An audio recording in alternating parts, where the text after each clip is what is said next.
पदार्थ की अवस्थाएं ये दो प्रकार की होती है, भौतिक अवस्था और रासायनिक अवस्था। भौतिक अवस्था के बारे में हम पढ़ चुके हैं बहुत ही विस्तार से।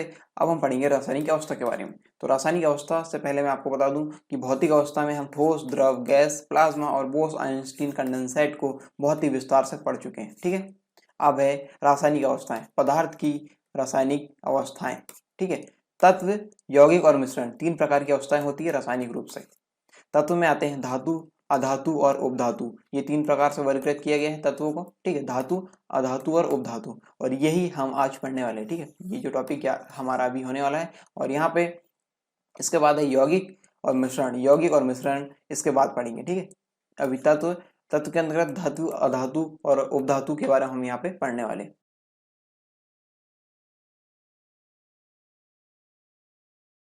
यदि आप एमपीपीएससी और व्यापम से संबंधित एग्जाम की तैयारी कर रहे हैं तो अनअकैडमी आपके लिए लेकर आए हैं लाइव स्पेशल क्लासेस और free test series. Live special classes में आपको क्या मिलेगा? आपको इंटरेक्ट करने का मौका मिलेगा टॉप एजुकेटर्स से, और आपको लाइव क्लासेस मिलेगी। और इसके लिए आपको डाउनलोड करना होगा अनअकैडमी का ऐप, और आपको लॉगिन होना पड़ेगा और अपना गोल चूज करना पड़ेगा एमपीपीएससी और व्यापम से संबंधित। और आपकी लर्निंग यहाँ से स्टार्ट होती है only on India's largest learning platform Unacademy पर।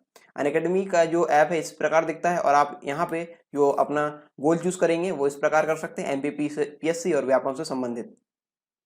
साथ ही साथ यहाँ पे आपको मिलते हैं डाउट क्लियरिंग सेशन। आप अपने डाउट क्लियर कर सकते हैं इन सेशन में अपने क्वेश्चन भेज के, और आप यहाँ पे टाइप करके कर सकते हैं अपने क्वेश्चन, वहाँ पे भेज सकते हैं, और साथ ही साथ इमेज के फॉर्म में भी वहाँ पे भेज सकते हैं। इसके साथ आप जो एमसीक्यू वगैरह जब कंडक्ट कराए जाएंगे तो आप पोल के माध्यम से अपने एमसीक्यू का आंसर वहाँ पे दे सकते हैं। साथ ही साथ पीडीएफ और नोट्स यदि डाउनलोड करना है तो यहाँ पे इसका भी ऑप्शन है। हर लेक्चर के बाद आपको यहाँ पे इसके नोट्स डाउनलोड करने के ऑप्शन मिल जाते हैं। और इसके साथ एमपीपीएससी T20 सीरीज आपको यहाँ पे मिल रही है डेली 8 बजे। इसमें 20 क्वेश्चन होंगे और 20 मिनट में आपको इनके आंसर देने होंगे। इसके साथ आपको मिलता है इसमें रियल टाइम एग्जाम एक्सपीरियंस।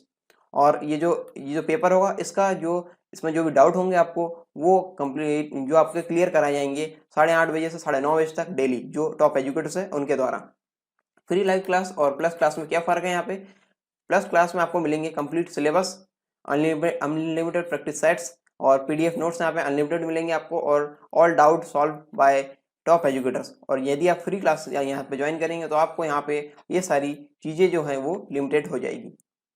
इसके और क्या बेनिफिट्स है? आप अपने पसंदीदा टीचर से पढ़ सकते हैं, और विभिन्न प्रकार के यहाँ पे बैच है, आप उन बैच को ज्वाइन कर सकते हैं। और यहाँ पे डाउट क्लियरिंग सेशन भी होते हैं, और यहाँ पे पोल भी क्रिएट कराए जाते हैं, कमेंट्स आप कर सकते हैं जो भी आपके कमेंट्स हैं, और यहाँ पे क्विज भी सॉल्व कराई जाती है। 1 सब्सक्रिप्शन आपको लेना पड़ेगा और अनलिमिटेड एक्सेस आप इससे प्राप्त कर सकते हैं। आप यहाँ पे इन लेक्चर्स को डाउनलोड कर सकते हैं, इन वीडियोस को डाउनलोड कर सकते हैं, ऑफलाइन आप देख सकते हैं बाद में, और पीडीएफ भी डाउनलोड कर सकते हैं रिविजन के लिए। यदि आप क्लास सब्सक्रिप्शन का लाभ लेना चाहते हैं तो 15 तारीख से पहले अपना जो सब्सक्रिप्शन है वो सुनिश्चित कर लें, क्योंकि 15 के बाद यहाँ पे जो प्राइस है वो हाइक होने वाली है, यानी प्राइस हमें बढ़ने वाले हैं। मैं आपको बता दूं 2 years prelims plus mains batch शुरू हो रहा है 16 अक्टूबर से, और जो 14 अक्टूबर है यानी आज से 10 month prelims batch plus mains batch ये आज से स्टार्ट हो रहा है। तो आप जल्द ही अपना सब्सक्रिप्शन सुनिश्चित कर लें। इस प्रकार से ये प्राइस यहाँ पे हाइक होंगे, और आप देख सकते हैं यहाँ पे जो बैच है अक्टूबर में वो इस प्रकार से शुरू होने वाली है। जैसे एमपीएसआई का बैच है, एमपीएसआई की बैच जो अन्य बैच सेकंड बैच है। ठीक है, इस प्रकार से जो अन्य बैच है आप इनमें से जो भी आपको पसंद है आप इन बैच में एनरोल हो सकते हैं। आप इस क्लास का सब्सक्रिप्शन ले सकते हैं, और ये पढ़ाई जा रही है मध्य प्रदेश के टॉप एजुकेटर्स के द्वारा।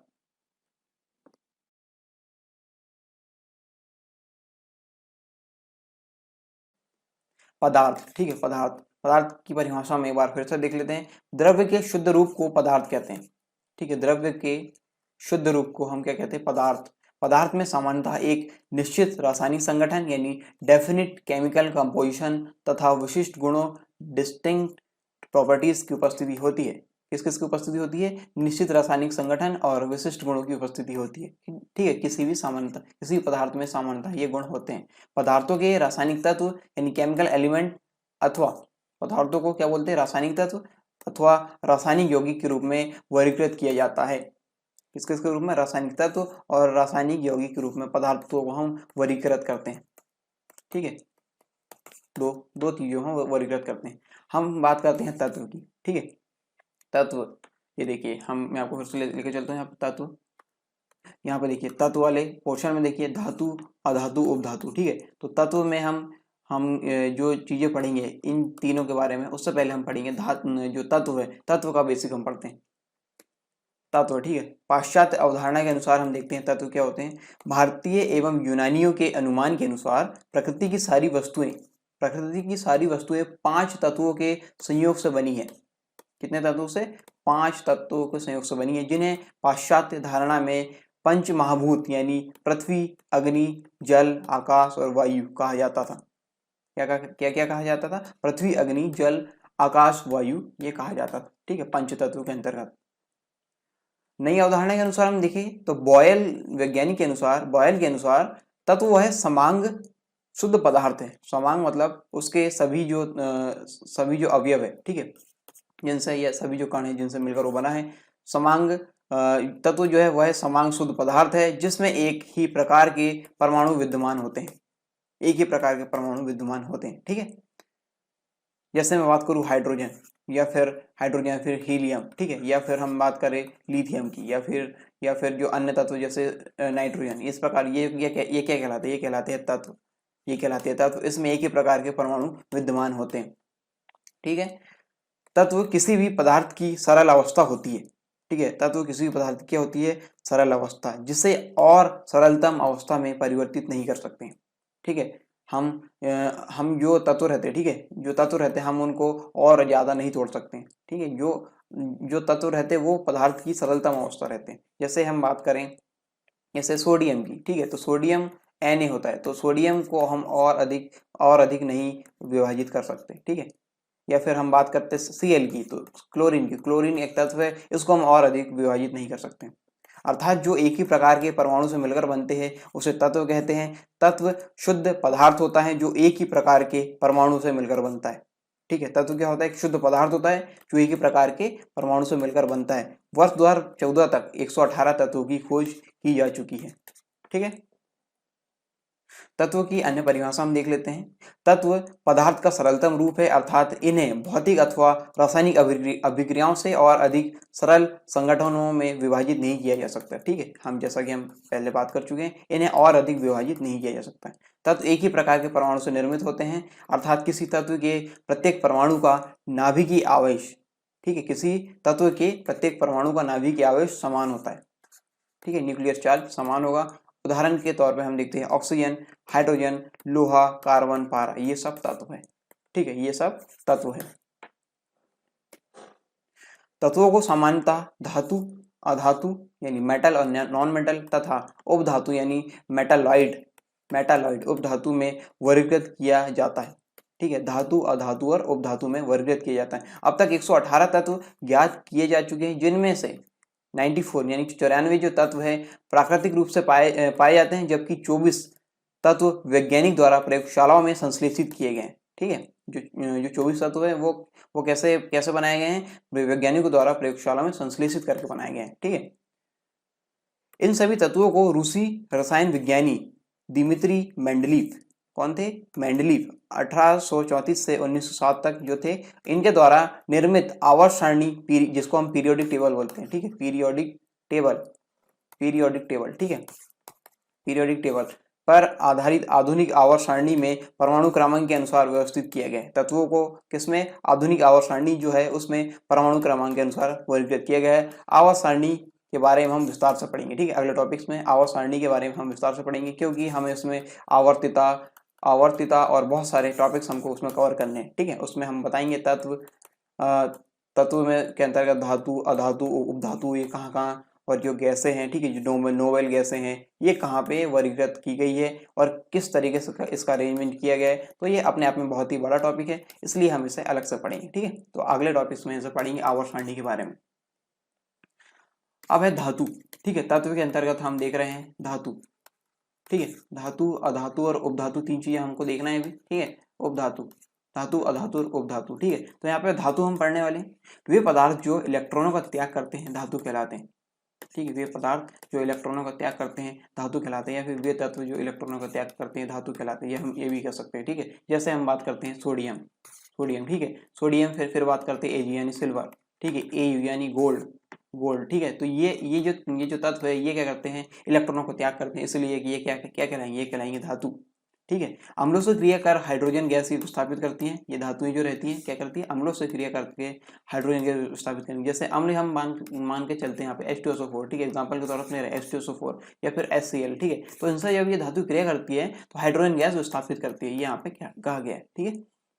प्रकृति में पारे को छोड़कर, पारा एक धातु है, ठीक है, पारा एक धातु है, इसको छोड़कर लगभग सभी धातुएं ठोस अवस्था में पाई जाती है। पारा को हम कहाँ पे यूज करते हैं, थर्मामीटर में, ठीक है। थर्मामीटर में हम जो तापमान का पता लगाने के लिए हम क्या करते हैं, हम थर्मामीटर में पारे का उपयोग करते हैं। तो ये आपने यहाँ पे उसको पारे को देखा हो, ठीक है। तो ये क्या है, ये धातु है और ये ठोस अवस्था में पाई जाती है, ठीक है।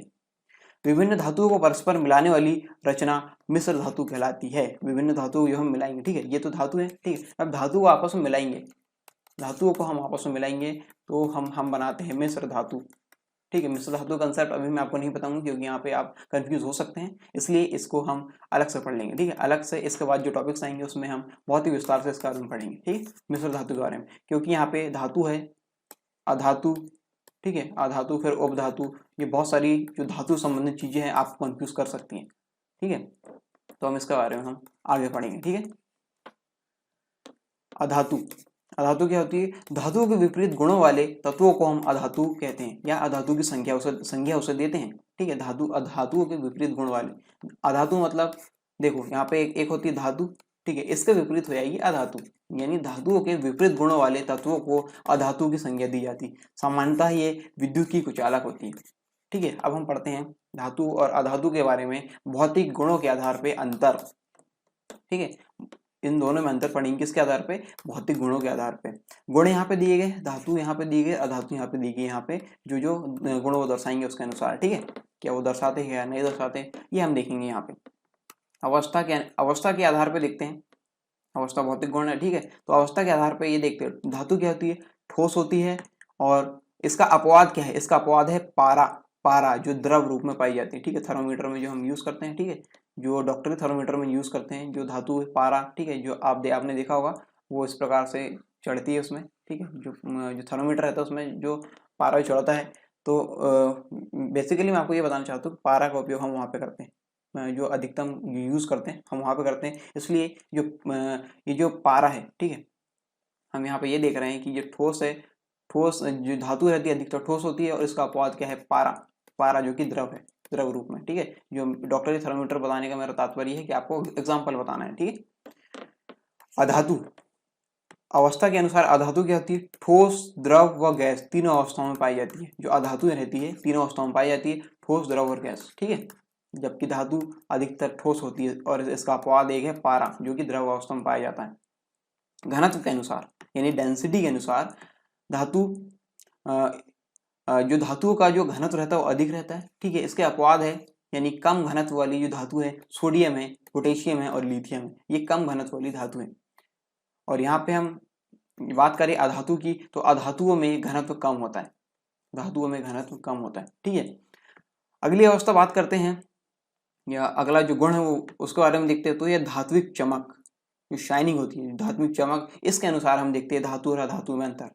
धात्विक चमक यानी मेटेलिक लस्टर, मैं इसका प्रोनाउंसिएशन नहीं कर पा रहा हूँ, आप धात्विक चमक इसे देख सकते हैं, ठीक है।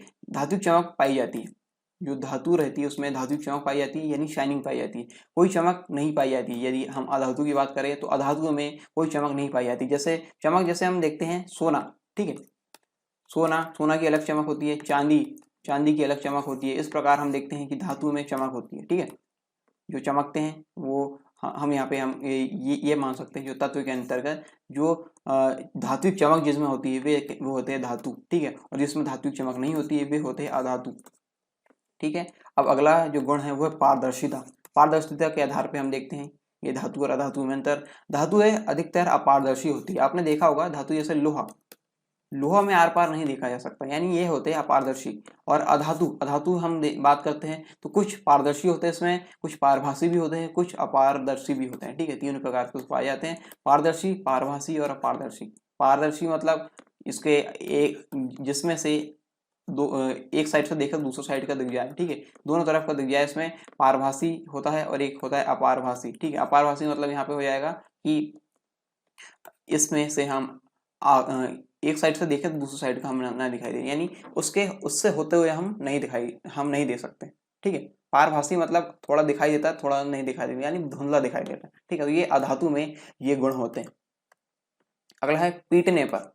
पीटने पर यानी जब उसको पीटेंगे तो उसमें क्या होगा, धात्विक ध्वनि उत्पन्न होगी। ठीक है, धात्विक ध्वनि उत्पन्न होगी। जैसे हम लोहे में ठोकते हैं, ठीक है, लोहे में ठोके तो वहां पे एक ध्वनि उत्पन्न होगी। ठीक है, इस प्रकार धातु में ठोकते हैं तो ध्वनि उत्पन्न होती है, लेकिन अधातु में हम ठोकेंगे तो कोई ध्वनि उत्पन्न नहीं होती।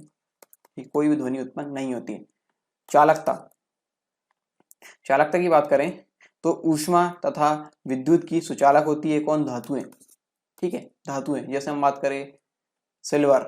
ठीक है, एजी सिल्वर, सिल्वर क्या है, विद्युत की सुचालक है। ठीक है, इस प्रकार हम देख सकते हैं कि जो धातु हैं वो ऊष्मा और विद्युत की सुचालक होती है। ठीक है, अधातु की बात करें तो ऊष्मा तथा विद्युत की कुचालक होती है। अधातु जो होती है ऊष्मा और विद्युत की कुचालक होती है।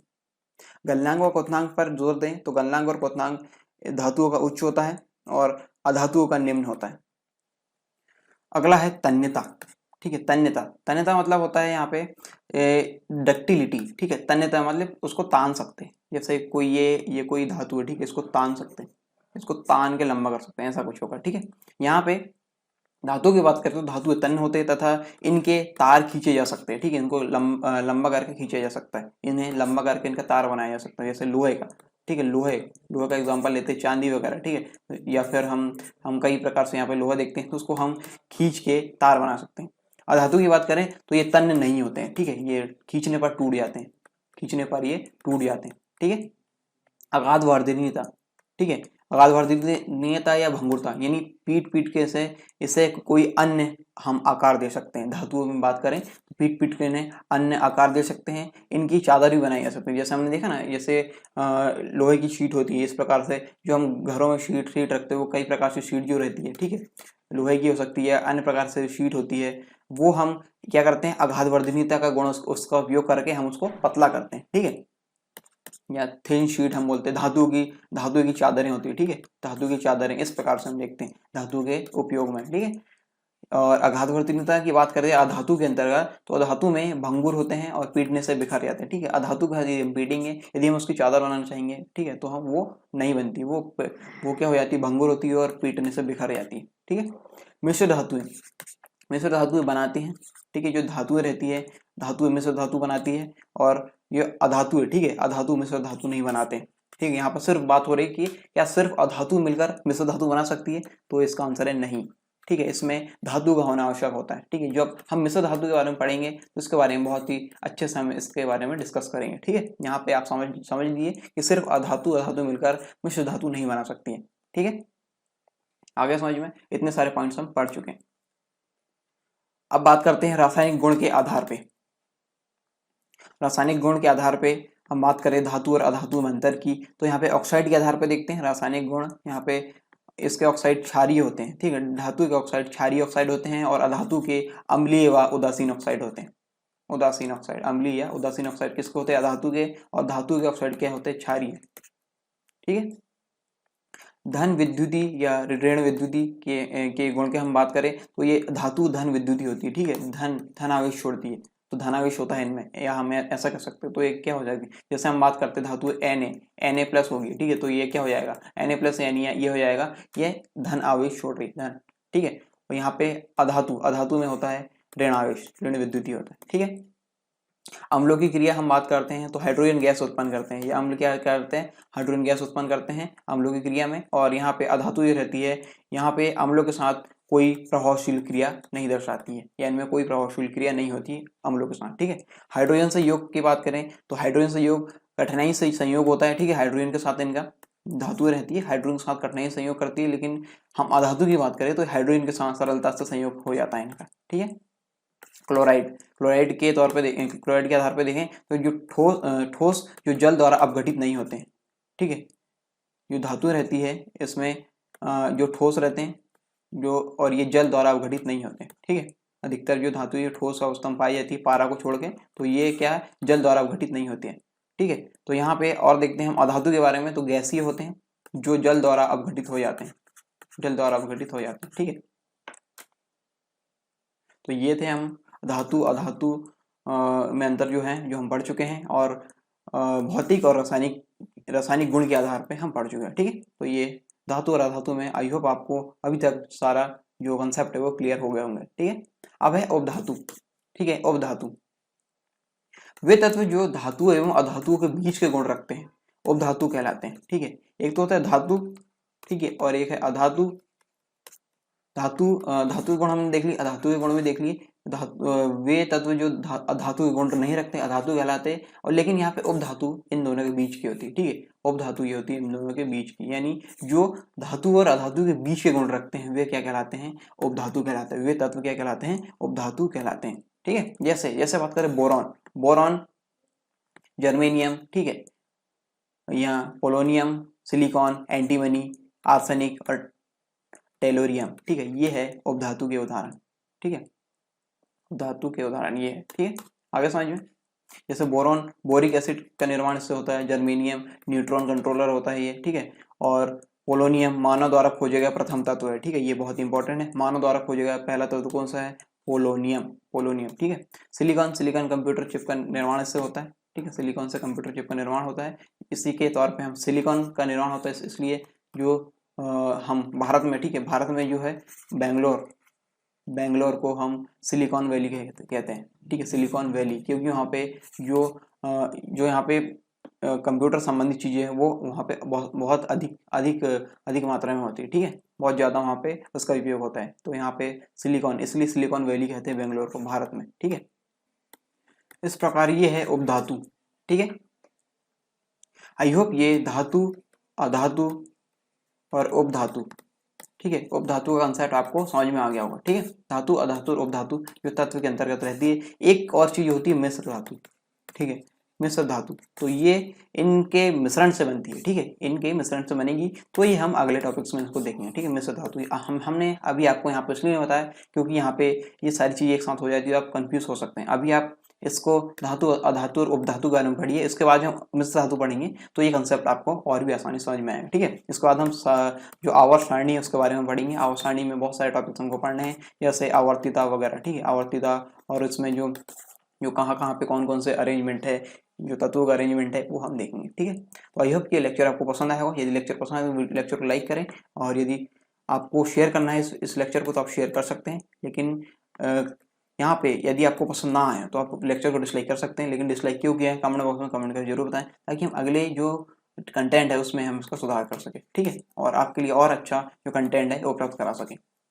और यदि आपने अभी तक हमारे टेलीग्राम चैनल और टेलीग्राम ग्रुप को ज्वाइन नहीं किया है तो इसको ग्रुप को और चैनल को दोनों को ज्वाइन कर ले, क्योंकि ग्रुप हमारा द्वारा बनाया गया है उत्तर लेखन का ग्रुप। ठीक है, उत्तर लेखन, यहाँ पे रोजाना उत्तर लेखन का अभ्यास करवाया जाता है, और आप यहाँ पे रोजाना उत्तर लेखन का अभ्यास करेंगे, और यहाँ पे एक प्रश्न दिया जाता है रोजाना, इसका उत्तर आपको 24 घंटे के अंदर में दिया जाना होता है। ठीक है, और यहाँ पे इसकी आपके द्वारा दी गए उत्तर की समीक्षा हमारे द्वारा की जाती है कि आपका उत्तर कितना सही है, कितना उसमें गलत है, और कितने सुधार की उसमें आवश्यकता है। ठीक है, ये सारी चीजें यानी समीक्षा हमारे द्वारा यहाँ पे की जाती है, तो इससे आप अपनी जो तैयारी है मुख्य परीक्षा की वो बहुत ही अच्छे से कर पाएंगे। ठीक है, यानी समग्रता से आप ये कर पाएंगे। तो लेक्चर देखने के लिए आपका बहुत बहुत धन्यवाद। यदि आप एमपीपीएससी और व्यापम से संबंधित एग्जाम की तैयारी कर रहे हैं तो अनअकैडमी आपके लिए लेकर आए हैं लाइव स्पेशल क्लासेस और free test series. Live special classes में आपको क्या मिलेगा, आपको इंटरेक्ट करने का मौका मिलेगा टॉप एजुकेटर्स से, और आपको लाइव क्लासेस मिलेगी, और इसके लिए आपको डाउनलोड करना होगा अनअकैडमी का ऐप, और आपको लॉगिन होना पड़ेगा और अपना गोल चूज करना पड़ेगा एमपीपीएससी और व्यापम से संबंधित, और आपकी लर्निंग यहाँ से स्टार्ट होती है only on India's largest learning platform Unacademy पर। अनअकैडमी का जो ऐप है इस प्रकार दिखता है, और आप यहाँ पे जो अपना गोल चूज करेंगे वो इस प्रकार कर सकते हैं एमपीपीएससी और व्यापम से संबंधित। साथ ही साथ यहाँ पे आपको मिलते हैं डाउट क्लियरिंग सेशन, आप अपने डाउट क्लियर कर सकते हैं इन सेशन में अपने क्वेश्चन भेज के, और आप यहाँ पे टाइप करके कर सकते हैं अपने क्वेश्चन, वहाँ पे भेज सकते हैं, और साथ ही साथ इमेज के फॉर्म में भी वहाँ पे भेज सकते हैं। इसके साथ आप जो एमसीक्यू वगैरह जब कंडक्ट कराए जाएंगे तो आप पोल के माध्यम से अपने एमसीक्यू का आंसर वहाँ पे दे सकते हैं। साथ ही साथ पीडीएफ और नोट्स यदि डाउनलोड करना है तो यहाँ पे इसका भी ऑप्शन है। हर लेक्चर के बाद आपको यहाँ पे इसके नोट्स डाउनलोड करने के ऑप्शन मिल जाते हैं। और इसके साथ एमपीपीएससी T20 सीरीज आपको यहाँ पे मिल रही है डेली 8 बजे। इसमें 20 क्वेश्चन होंगे और 20 मिनट में आपको इनके आंसर देने होंगे। इसके साथ आपको मिलता है इसमें रियल टाइम एग्जाम एक्सपीरियंस, और ये जो पेपर होगा इसका इसमें जो भी डाउट होंगे आपको वो कंप्लीट जो आपके क्लियर कराए जाएंगे 8:30 बजे से 9:30 बजे तक डेली, जो टॉप एजुकेटर्स है उनके द्वारा। फ्री लाइव क्लास और प्लस क्लास में क्या फ़र्क है यहाँ पे? प्लस क्लास में आपको मिलेंगे complete syllabus, unlimited practice sets और पीडीएफ नोट्स यहाँ पे अनलिमिटेड मिलेंगे आपको, और all doubt solve by top educators. और यदि आप फ्री क्लास यहाँ पे ज्वाइन करेंगे तो आपको यहाँ पे ये सारी चीज़ें जो हैं वो लिमिटेड हो जाएगी। इसके और क्या बेनिफिट्स है? आप अपने पसंदीदा टीचर से पढ़ सकते हैं, और विभिन्न प्रकार के यहाँ पे बैच है, आप उन बैच को ज्वाइन कर सकते हैं, और यहाँ पे डाउट क्लियरिंग सेशन भी होते हैं, और यहाँ पे पोल भी क्रिएट कराए जाते हैं, कमेंट्स आप कर सकते हैं जो भी आपके कमेंट्स हैं, और यहाँ पे क्विज भी सॉल्व कराई जाती है। वन सब्सक्रिप्शन आपको लेना पड़ेगा और अनलिमिटेड एक्सेस आप इससे प्राप्त कर सकते हैं। आप यहाँ पे इन लेक्चर्स को डाउनलोड कर सकते हैं, इन वीडियोस को डाउनलोड कर सकते हैं, ऑफलाइन आप देख सकते हैं बाद में, और पीडीएफ भी डाउनलोड कर सकते हैं रिविजन के लिए। यदि आप क्लास सब्सक्रिप्शन का लाभ लेना चाहते हैं तो 15 तारीख से पहले अपना जो सब्सक्रिप्शन है वो सुनिश्चित कर लें, क्योंकि 15 के बाद यहाँ पे जो प्राइस है वो हाइक होने वाली है, यानी प्राइस यहाँ पे बढ़ने वाले हैं। मैं आपको बता दूं 2 years prelims plus mains batch शुरू हो रहा है 16 अक्टूबर से, और जो 14 अक्टूबर है यानी आज से 10 month prelims batch plus mains batch ये आज से स्टार्ट हो रहा है, तो आप जल्द ही अपना सब्सक्रिप्शन सुनिश्चित कर लें। इस प्रकार से ये प्राइस यहाँ पे हाइक होंगे, और आप देख सकते हैं यहाँ पे जो बैच है अक्टूबर में वो इस प्रकार से शुरू होने वाली है। जैसे एमपीएसआई का बैच है, एमपीएसआई की बैच जो अन्य बैच सेकंड बैच है, ठीक है। इस प्रकार से जो अन्य बैच है आप इनमें से जो भी आपको पसंद है आप इन बैच में एनरोल हो सकते हैं। आप इस क्लास का सब्सक्रिप्शन ले सकते हैं, और ये पढ़ाई जा रही है मध्य प्रदेश के टॉप एजुकेटर्स के द्वारा।